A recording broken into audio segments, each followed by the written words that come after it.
2024 లేదా 25లో డిగ్రీ లేదా బీటెక్ చదివారా? సాఫ్ట్‌వేర్ జాబ్ కోసం ఎదురు చూస్తున్నారా? అయితే కోడ్ జ్ఞాన్ 100 డేస్ కోర్సులో చేరండి. జాబ్ సాధించండి.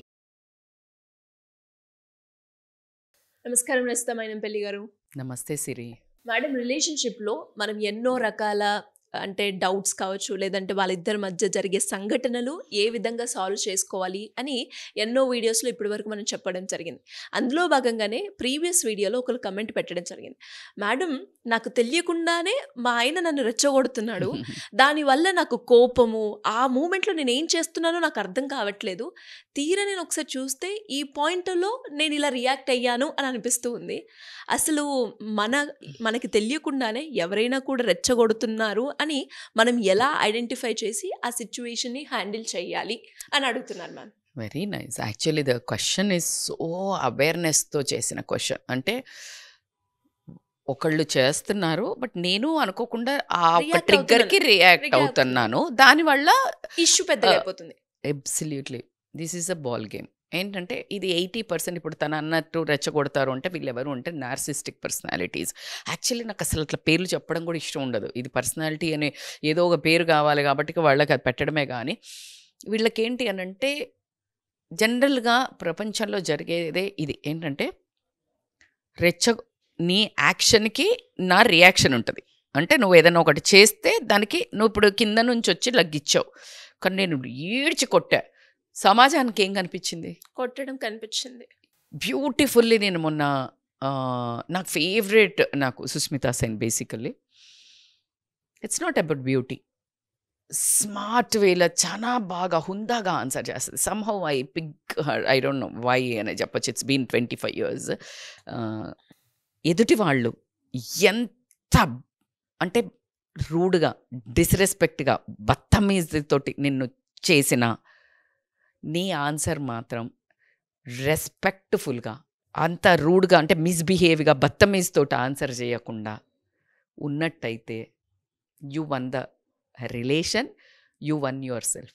ఎదుటివాడు ఎంత ఎవరన్నా కానీ, మీరు హస్బెండ్ అన్నారు, ఎవరన్నా కానీ వాళ్ళు ఎంత భయంకరమైన రియాక్షన్స్ తోటి, ఎంత వల్గర్ వర్డ్స్ తోటి, but you again talk slow tone with an very answer, మంచిగా ప్రిపేర్డ్ ఆన్సర్, అంటే లైక్ రెస్పెక్ట్ఫుల్ ఆన్సర్ చేయగలిగావంటే యూ వన్ ఇట్. అరిచి నువ్వు కూడా అరిచి చెప్తే ఏమవుతుందంటే యూనివర్స్ అని చెప్పడం వేరైతే సమాజం అని ఇందాక మీకు చెప్పాను ఎవరిని తప్పుపడతారనేది. Questions are not return, answers are there in history. కాబట్టి ఎవ్వరూ ఆ కింద చేసింది గుర్తుపెట్టుకోరు. ఫైనల్గా వచ్చే వరకు ఎవరైనా అట్లా చెప్తారా, కింద అన్నది ఏముండదు.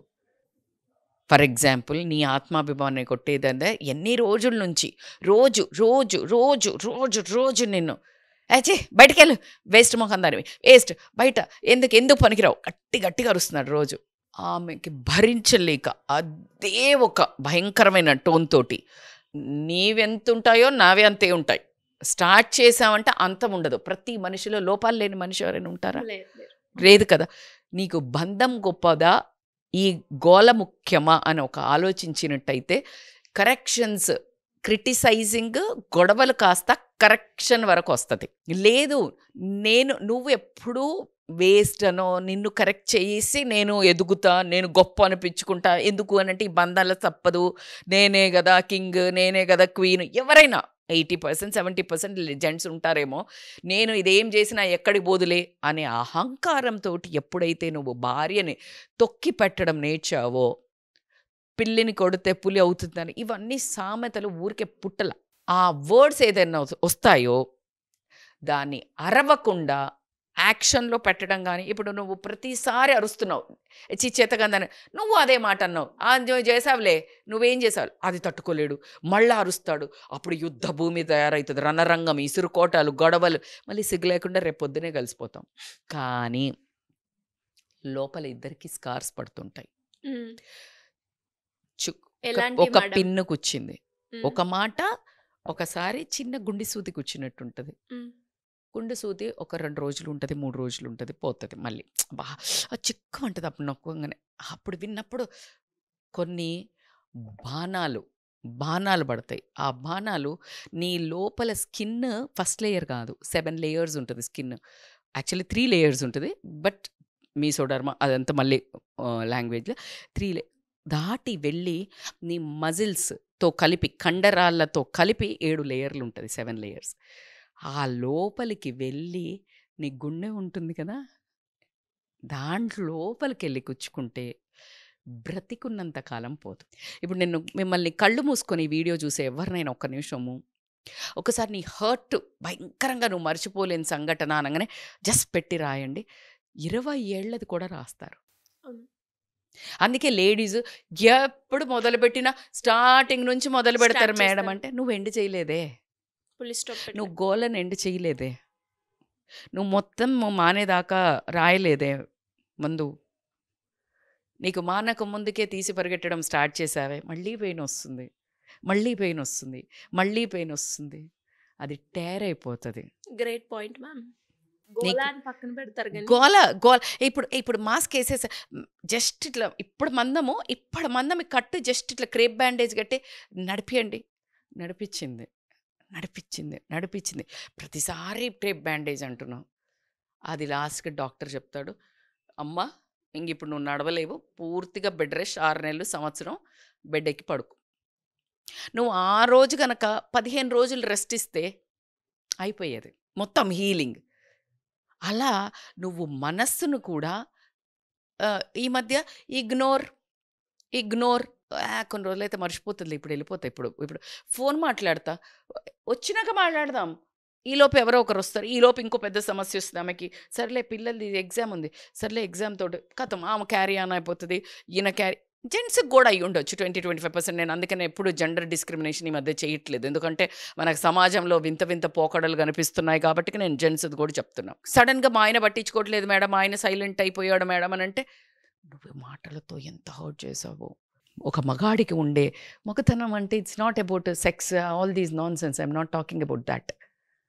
ఐఎమ్ టాకింగ్ అబౌట్ నేను రక్షకుణ్ణి ఈ ఇంటికి అన్నప్పుడు, చల్ నీకు చేత కావట్లేదు, నువ్వు వేస్ట్గా అడివి అన్నప్పుడు ఆయన అవసరానికి మించి పడిపోతాడు. He breaks actually strong. It's not about this. ఇంత పెద్ద ఆజానుబాహుడు కూడా ఏడవడం కొంతమందిని చూస్తాం మనం. ఆజానుబాహుడు, అర్రే నువ్వు కూడా ఏడుస్తూ ఉంటారు, అర్రే 6 ప్యాక్స్ వస్తే కళ్ళీళ్ళు ఉండవేంటి? సో దిస్ ఈజ్ హౌ నువ్వు కొట్టిందే ఎంబడిపడి నువ్వు ట్రిగ్గర్ చేస్తారు. నువ్వు ఏం ప్రాక్టీస్ చెయ్యాలి? ట్రిగ్గర్ అవ్వకుండా ఎమోషనల్ మెచ్యూరిటీ పెంచుకోవాలి. మీకు బాగానే చెప్తారు మేడం అంటే, బాగా చెప్పట్లేదు, చేసి చూపించే నేను ఎలా చెప్తున్నా. ప్రాక్టీస్ చేయాలి మేడం? ఫస్ట్ దానికంటూ ఇమ్మీడియట్ ఒకటి, ప్రతి ఒక్కళ్ళ ఎమోషనల్ మెచ్యూరిటీ వాళ్ళ పరిస్థితులు చాలా డిఫరెంట్ ఉంటాయి. ఇప్పుడు నేను చెప్పే కొన్నిట్లలో మేడం గివేం పని చేస్తాయి మేడం, మూర్ఖుడు మేడం, రాక్షసుడు. నేను నా మెసేజెస్ చదివి వినిపిస్తా, మేడం రోజు వచ్చి తాగి కొడతాడు మేడం, చచ్చిపోవాలని ఉంది మేడం, కానీ నాకు ఒక కూతురు ఉంది మేడం, చచ్చిపోవాలి అంటే చచ్చిపోబుద్ది, నాకు నా బిడ్డ కనిపిస్తుంది, వెళ్ళి బయటకు బతుకుతానా లేదా తెలియట్లే, నాకు సలహా ఇవ్వండి అని ఇన్స్టాలలో మెసేజ్ పెడుతున్నారు సిరి. నేను అట్లా ఎట్లా ఆన్సర్ చెప్తా? అందులో అది జీవితం. నాకు అసలు ఇక్కడంతా ప్రతి ఒక్క ఇన్స్టా మెసేజ్ చదువుతాను, నేను ఫేస్బుక్ మెసేజ్ చదువుతా. పరిష్కారం ఏంటి అంటే, మోస్ట్ ఆఫ్ నా వీడియోస్ వినండి, మొండిగా మారండి. నిర్ణయాలు కొన్ని ఉంటాయి, బట్ మీ సమస్య పెద్దదైనప్పుడు ఖచ్చితంగా వచ్చి కలవండి. నేను ఎలా చెప్తాను? అంత పెద్ద మీ సమస్యకి నేను ఒక్క వాయిస్ మెసేజో ఒక్క దాంతో నేను చెప్పలేను. సో కాబట్టి what I'm saying, emotional maturity ఎట్లా బిహేవ్ చేసుకోవాలి అంటే, ప్యాటర్న్స్ అబ్జర్వ్ చేయండి. ఆయన అంత అగ్రెసివ్గా ఎందుకు, పెన్ను పేపర్ తీసుకోండి, ఇప్పుడు ఆయన ఎందుకు అంత అగ్రెసివ్గా రెచ్చగొడుతున్నాడు నన్ను? అసలు రెచ్చగొట్టడానికి కారణం ఏంది? నేనేం చేశా? మీ పాయింట్, అతను ఏ పాయింట్లలో కొన్ని అంటే, ఇప్పుడు పెన్ను పేపర్ పెట్టుకొని నా డోంట్ డూ దిస్ అయిపోతుంది, ఈవెంట్ ఆర్గ్యుమెంట్ అయిపోయింది, ఒక్కసారి వెనక్కి వెళ్ళండి, కూర్చొని ఫస్ట్ రాయండి. ఎక్కడ ట్రిగ్గర్ ఆయన అవుతున్నాడు, పోనీ నిన్ను అరవడానికి ట్రిగ్గర్ అవుతున్నాడు, దానికి నీదేమన్నా కారణమా? కాదు, ఓకే, అవును, రాయండి కారణం. అది మనం మినిమైజ్ చేసుకుందాం. మన వైపు కూడా ఉంటుంది కదా సిరి. నేను ఎప్పుడు ట్రూ. బ్యాలెన్స్డ్గా చెప్తాను. ఖచ్చితంగా టూ సైడ్స్. చాలామంది అంటారు మేడం ఈ చెయ్యి రాందే ఈ చెయ్యి రాదు కదా అనే దానికి కూడా నేను ఆన్సర్ చెప్తున్నా.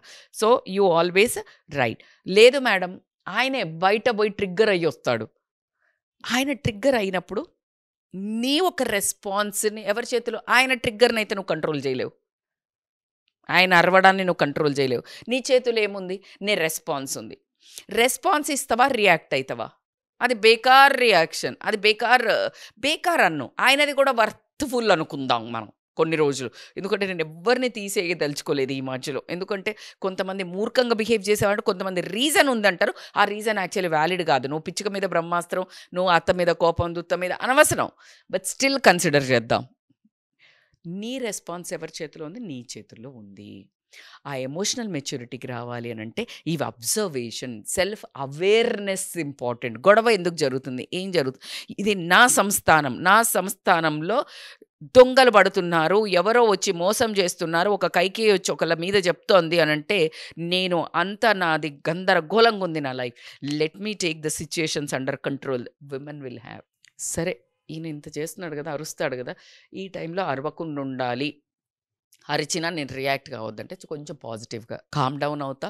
ఆ టైంలో నువ్వు ఏం చెప్పినా వినరబ్బా, వేస్ట్. కామ్ డౌన్ అయ్యి బయటికి వెళ్ళాలి.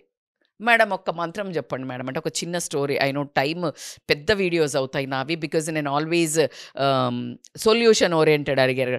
ఒక స్టోరీ, మీరు అడిగిన క్వశ్చనే సిరి, సేమ్ ఈ స్టోరీ. ఆమె వచ్చేసి ఒక పంతుల దగ్గరకు వచ్చి చెప్పిందంట, సేమ్ క్వశ్చన్ బిట్వీన్, నాకు భలే గుర్తొచ్చింది.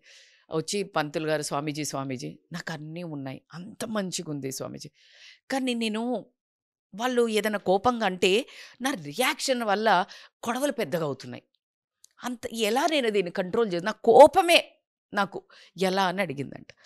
అంటే ఓకే అమ్మ నేను ఒక డబ్బా ఇస్తాను, ఇది నీ కోపం రాగా నువ్వేం చేయంటే ఒక స్పూన్ అది తీసుకొని తాగేసి జస్ట్ అది కొంచెం లోపలికి వెళ్ళేటట్టు ఆపుకో. లోపలికి వెళ్ళేటప్పుడు ప్రాక్టీస్ చేసి కొంచెం, ఇప్పుడు మందు తాగాక కొంచెం నీటిలో పెట్టాక నీళ్ళు ఎక్కువ తాగాక అట్లా చెప్తారు కదా ఆయుర్వేదిక్ మందు, అట్లా పెట్టుకో. ఒక 10 minutes అయినాక నువ్వు నార్మల్గా ఏదైతే అది మాట్లాడు, లేకపోతే దాన్ని పని చేసుకో అని చెప్తారు. సరే అని చెప్తుంది ఆయన. స్వామీజీ వెళ్ళిపోతారు. ఈవిడ కూడా సరే అని ఇంకెప్పుడు కోపం వచ్చినా ఏం చేస్తుందంటే ఫస్ట్ అది తీసి, స్వామీజీ ఇది చెప్పారు కదా నేను ఇమ్మీడియట్గా అది పెట్టుకుంటుంది, అట్లా అంత అయిపోతుంది. ఒక 6 నెలల తర్వాత ఆయన మళ్ళీ దేశ పర్యటన మళ్ళీ అక్కడికి వస్తారు. వచ్చి రాగానే స్వామీజీ దగ్గరికి వెళ్తుంది. స్వామీజీ నాకు అసలు చాలా అద్భుతంగా పనిచేసింది, మీరు ఇచ్చిన మందు నాకు చాలా బాగా పనిచేసింది, అంత ప్రాబ్లం అంతా ఏమవుతుందంటే అంత చక్కగా ఉంది ఇంట్లో, అసలు పరిస్థితులు చాలా బాగా సెట్ అయిపోయాయి, నన్ను అసలు నా మార్పుకు మా వాళ్ళు ఫుల్ హ్యాపీ ఉన్నారు, చాలా సంతోషమైన కుటుంబం అయిపోయింది, హ్యాపీ ఫ్యామిలీ అయిపోయిందని విపరీతంగా మంచి కానుకలు కూడా వేసేసి, కానీ ఒకటే చిన్న సమస్య అంటది. ఏంటి తల్లి అంటే, ఈ డబ్బా అయిపోతుంది స్వామీజీ, నాకు కొంచెం ఇంకొకటి ఇవ్వరా అంటే ఆయన నవ్వుతారు. నవ్వి డబ్బాలో ఏమి లేదమ్మా, ఒకటి తీసుకొని నేను 10 నిమిషాలు పెట్టి గమ్మున ఉండమన్నాను కదా, అదే నువ్వు పాటించావు.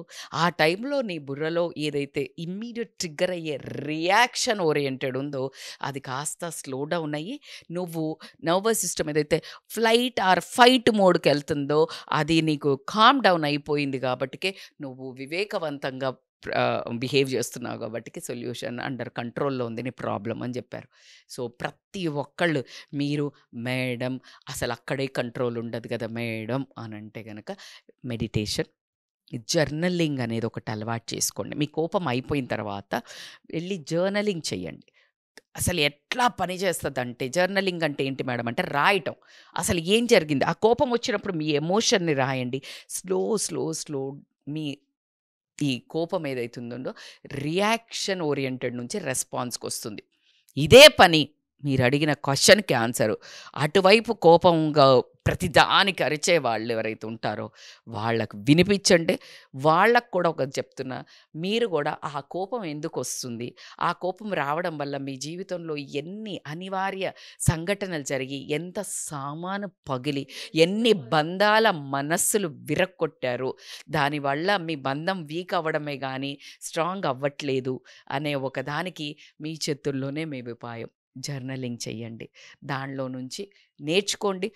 సో ఇంతకంటే బ్రహ్మాస్త్రం అయితే ఎక్కడా లేదు. సో ఎంతమంది రెచ్చగొట్టినా రెచ్చకుండా ఉండాలి అనే ఒక స్వభావంతో మనల్ని మనము మన గుణాలను మన ఎమోషన్స్ని కంట్రోల్ చేసుకునే తపస్సు మాత్రం ఈ సమాజంలో ఎంతైనా అవసరము. ఎందుకు? బంధాలను కాపాడుకోవడానికి. డెఫినెట్‌గా మేడం. మీరన్నట్టుగానే అంటే అక్కడ స్వామీజీ ఇచ్చిన ఒక చిన్న ట్రిక్ ఏదైతే ఉందో, ఆమెని చాలా ఒక మంచి లైఫ్ లీడ్ చేయడానికి True, ఉపయోగపడింది అని చెప్తారు. అండ్ అదే విధంగా మనుషులం కాబట్టి మనకి ప్రాక్టీస్, సాధన అవసరం. అది మనం ఇండివిజువల్‌గా చేయాలి అంటే చాలా కష్టం. మనకి వెనక నుంచి ఒక పుష్, మోటివేషన్ కావాల్సిందే. అలాంటి సందర్భాల్లో ఎవరికైనా కూడా ఫ్యామిలీ రిలేటెడ్‌గా కావచ్చు, ఎలాంటి సందర్భాల్లో అయినా నాకిక్కడ ఇష్యూ ఉంది మేడం. దీన్ని నేను ఎలా క్లియర్ చేస్తే బాగుంటుంది అనుకునే వాళ్ళు ఎవరైనా మిమ్మల్ని అప్రోచ్ అవ్వాలి అంటే ఎలా ఉంటుంది? సో ఖచ్చితంగా they can consult us by calling this scrolling number.